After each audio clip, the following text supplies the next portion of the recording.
Imagine waking up every day without hesitation, without second-guessing yourself, without that internal voice telling you you're not ready, not worthy, not enough. What decisions would you make then? What doors would you finally kick open?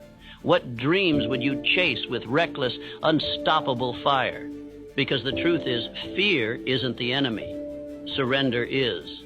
Fear is natural. It's primal. It whispers and it warns, but it only wins when you obey it. And every time you believe it, every time you shrink instead of step forward, you trade power for comfort. You give up growth for safety. You stall, you suffocate, you stand still, not because you're weak, but because fear has convinced you that stillness is survival. But not today. Today we expose fear for what it is, a liar, a story, a shadow pretending to be real. And today we bury it, not with feel-good fluff or shallow hype, but with truth, with discipline, with practice, with a purpose that's bigger than your excuses. In the next few minutes, you're going to learn how to stop running from fear and start hunting it. You'll learn how to stand tall even when your hands shake, how to act before fear fades, and how to build a mind so sharp and disciplined that fear has no room left to live. So take a deep breath, step forward, and don't look back, because this is the day you kill the fear. Let's get something straight. Fear is not your enemy. Fear is instinct. It's ancient. It's built into your biology to protect you.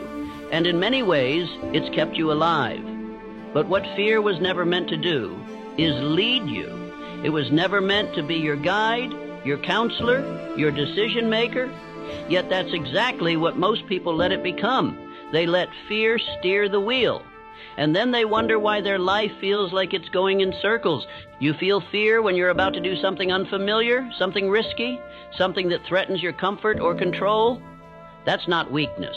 That's your brain doing what it's been wired to do. But here's the truth most never hear. Fear itself isn't what stops you. Inaction is. The real enemy isn't the fear you feel. It's the pause you take because of it. It's the opportunity you don't chase, the silence you choose instead of speaking up, the dream you shelve for some other time. Most people are waiting for fear to disappear before they take action. They're waiting to feel brave, to feel certain, but that moment never comes, because courage isn't the absence of fear, it's action taken in spite of it. And if you're waiting to feel ready, you'll be waiting your whole life. The ones who move mountains, change industries, make history, they feel fear too, but they walk forward anyway. That's the shift. That's the edge. You don't need to be fearless. You just need to stop obeying fear like it's a command. You need to stop giving it authority it never earned. Fear can sit in the passenger seat, sure, but it doesn't touch the wheel, not anymore. And here's where it gets powerful. The more you move through fear, the smaller it becomes. Every time you act when you're afraid, you teach your brain that fear doesn't mean stop. It means this matters. It means step up. It means you're getting close to something important. Repetition rewires reality.